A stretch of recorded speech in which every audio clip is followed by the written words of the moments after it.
Welcome to Study Points. This is Anup Dwivedi and today we are going to start our new chapter set for class 11th.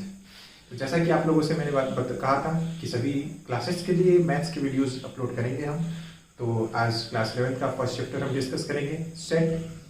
और ऐसे ही videos के लिए channel को subscribe कर दीजिए, videos अच्छी लगे तो उसको लाइक करिए और अपने फ्रेंड्स को शेयर भी करिए ताकि उनको भी ये नॉलेज मिल सके, एक ब्रीफ नॉलेज मिल सके।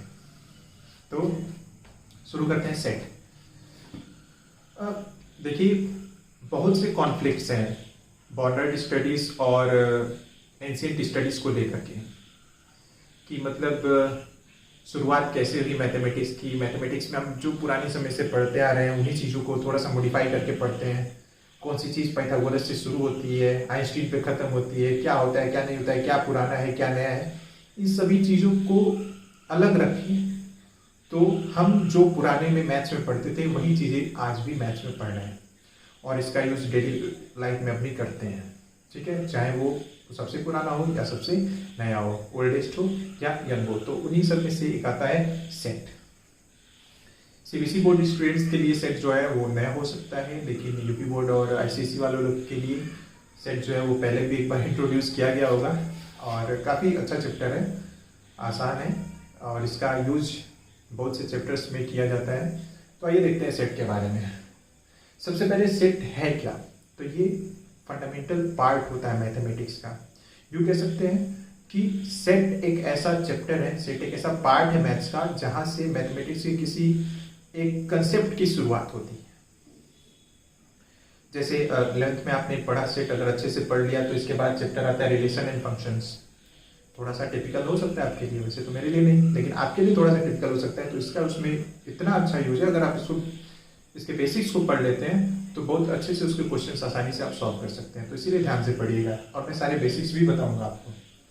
बाकी मैथमेटिक्स के और भी पार्ट्स में जैसे ज्योमेट्री में, सीक्वेंसेस में, प्रोबेबिलिटी में इसका यूज किया जाता है। ठीक है, सेट थ्योरी जो है, सबसे पहले एक जर्मन मैथमेटिशियन थे जॉर्ज कैंटर, जो 1845 से 1918 तक लगभग थे और उन्होंने दिया था। तो उन्होंने सबसे पहले वर्क किया था सेट पे, सेट थ्योरी पे, जिसका यूज उन्होंने ट्रिग्नोमेट्रिक सीरीज में किया था। ट्रिग्नोमेट्री से आप परिचित हैं ही, बताने की जरूरत है नहीं। तो ये कुछ हिस्ट्री है सेट की। सेट को हिंदी में हम समुच्चय बोलते हैं, कलेक्शन। ठीक है, तो एक तरह से कलेक्शन रखते हैं हम सेट में। अब जो किसी भी चीज़ का कलेक्शन हो सकता है, आगे देखते हैं। तो सेट को रिप्रेजेंट कैसे किया जा सकता है, जैसे अभी मैंने बताया कलेक्शन, जैसे पैक ऑफ कार्ड्स, अपने डेली लाइफ में कह सकते हैं पैक ऑफ कार्ड्स, लोगों की भीड़, क्राउड ऑफ पीपुल, जानवरों का झुंड, डिफरेंट टाइप ऑफ गेम्स। ठीक है, उसके बाद क्रिकेट टीम एक्सेट्रा, इन सभी का सेट आप एक रखते हैं, कलेक्शन एक रखते हैं, तो उसको हम सेट बोलते हैं।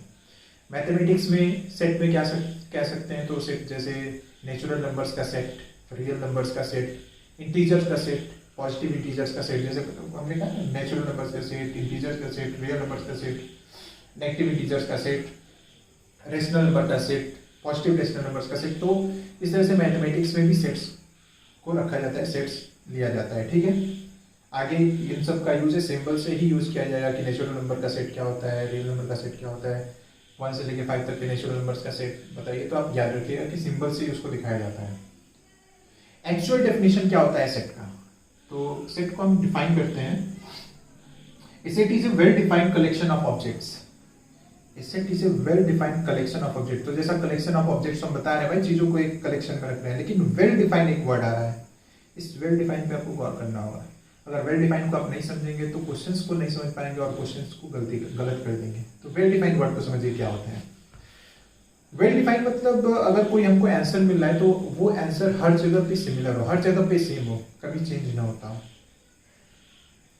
जैसे मैं कहूँ set of solar system, set of planets in solar system, तो आप क्या बताएंगे, 8 प्लैनेट्स का नाम लेंगे। अगर ये मैं किसी दिल्ली के लड़के से पूछता हूँ तो भी 8 प्लैनेट्स का नाम लेगा।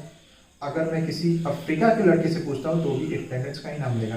तो this is the well defined set, इसको हम वेल डिफाइंड कलेक्शन बोलते हैं, जो हर जगह पे सेम है। जैसे हम कहें कि players of players in Indian cricket team. तो जो मेरा जवाब होगा वही सबका जवाब होगा, सभी सभी सभी प्लेयर्स का नाम बताएंगे, लेकिन वेल डिफाइंड कब नहीं होगा। अगर मैं पूछूं set of good batsman in Indian cricket team, तो भाई मेरे हिसाब से जो अच्छे बैट्समैन होंगे मैं उनका सेट बनाऊंगा, आपके हिसाब से जो अच्छे बैट्समैन होंगे आप उनका सेट बनाएंगे, लोगों के हिसाब से जो अच्छे बैट्समैन होंगे उनका सेट बनाएंगे। तो ये वेल डिफाइंड नहीं होगा, यहाँ पे आंसर जो है वेराई कर रहा है। तो इस वेल डिफाइंड वर्ड को आप लोग ध्यान से समझिएगा, ठीक है। उसके बाद इसका डिनोटेशन कैसे करते हैं, कैसे डिनोट करते हैं इसको, तो सेट में ऑब्जेक्ट्स, एलिमेंट्स और मेंबर्स होते हैं। ये सिनोनिमस वर्ड है, ऑब्जेक्ट भी कहीं कहीं पे लिखा रहेगा, कहीं कहीं पे मेंबर्स लिखा रहेगा, कहीं कहीं पे एलिमेंट्स लिखा रहेगा, तो इसका डिनोटेशन होता है। उसके बाद डिनोट किया जाता है हमेशा कैपिटल लेटर से, जैसे अभी मैंने कहा नेचुरल नंबर देखिए कैपिटल लेटर से लिखा है सारा, तो सारे कैपिटल लेटर अल्फाबेट से सेट को रिप्रेजेंट किया जाता है, और जितने भी एलिमेंट्स होते हैं, ऑब्जेक्ट्स होते हैं, उनको हम हमेशा स्मॉल लेटर अल्फाबेट से लिखते हैं, ठीक है। एक कर्ली ब्रैकेट में लिखा जाता है और आगे कैपिटल लेटर को लिखा जाता है। जैसे मान लीजिए मैंने कह दिया सेट ऑफ वॉवेल, तो आप लिखेंगे वी और इस तरह कर्ली ब्रैकेट में लिखेंगे AEIOU। तो देखिए यहाँ पे कर्ली ब्रैकेट में मैंने लिखा स्मॉल लेटर सभी क्या है ब्रैकेट के अंदर है, और कैपिटल वी लिखा है वॉवेल का सेट ऑफ वॉवेल्स। तो ये कुछ लिखने का तरीका होता है, होप आपको समझ में आ गया होगा। तो जैसा मैंने आपको एग्जांपल बताया था सेट ऑफ वॉवेल्स, तो हम देखते हैं कैसे लिखते हैं सेट को, लिखने का इसका मेथड क्या होता है। तो देखिए सेट ऑफ वॉवेल्स की अगर हम बात करें तो देखिए कैपिटल लेटर से वी लिखा हुआ है और एक कर्ली ब्रैकेट के अंदर मैंने AEIOU को लिख दिया है, ठीक है। पढ़ा कैसे जाता है, सबसे ज्यादा जरूरी बात कि हम इसको पढ़ेंगे कैसे। जैसे वी के एलिमेंट से AEIOU, तो हम कहेंगे A is element of set v, ठीक है। A is element of set v set है और उसका A एलिमेंट है, और सिर्फ इसमें से किसी एक को उठाएंगे। जैसे A को हमने उठा लिया तो कहेंगे A बिलोंग्स टू वी, ठीक है। वर्ड यूज करेंगे बिलोंग्स टू वी, बोलेंगे बिलोंग्स टू वी, लिखेंगे कैसे, तो A और एप्सिलॉन लगा के वी, A और एप्सिलॉन लगाएंगे वी। ये एक ग्रीक सिंबल है, ठीक है, ग्रीक सिंबल जिसका एप्सिलॉन ग्रीक सिंबल नाम है, और इसका मतलब होता है बिलोंग्स टू, मतलब संबंधित है, ठीक है। जैसे यह रोड गोरखपुर तक जाती है, तो this road belongs to Gorakhpur, ऐसा तो नहीं कहेंगे ना this road goes to Gorakhpur, road तो थोड़ी उठा के चली जाती है, मतलब ये गोरखपुर से संबंधित है। तो उसी तरह बिलोंग्स टू के लिए मैथ्स में हम एप्सिलॉन यूज करते हैं, ठीक है।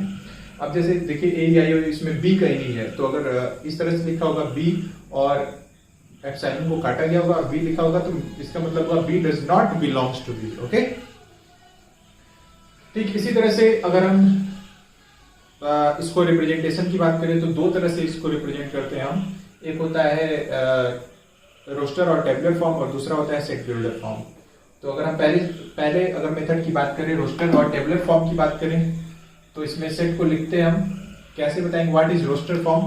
तो रोस्टर फॉर्म में सेट को कभी भी कैपिटल लेटर से लिखा जाता है, जिसमें उसके एलिमेंट्स को सेपरेट किया जाता है कॉमा से, और लिखा जाता है कर्ली ब्रैकेट में। तो पूछेंगे व्हाट इज रोस्टर और tabular form of the sets, तो आप कहेंगे द रोस्टर और tabular form of in the roster और tabular form of a sets the elements of the sets are separated by comma and written in a curly bracket, okay, और middle bracket. जैसे इसमें comma का मतलब ये set जो है अलग अलग है, इसको जरूरी नहीं है कि एक ऑर्डर में लिखो, इसको आप देखो 2 3 1 4 भी अगर लिख सकते हो। डॉट का मतलब होता है कि ये कहीं तक हो सकता है, इनफाइनाइट तक हो सकता है। हमने नेचुरल नंबर्स की बात की, तो नेचुरल नंबर्स को हम इनफाइनाइट तक लिखते भी नहीं, ठीक है।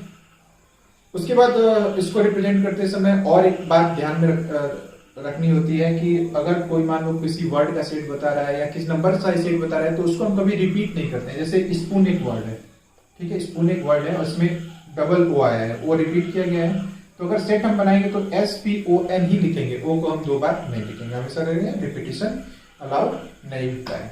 तो ये होता है सेट रोस्टर फॉर्म और टेबुलर फॉर्म रिप्रेजेंट करने का, ठीक है। अब आपको समझ में आ गया होगा।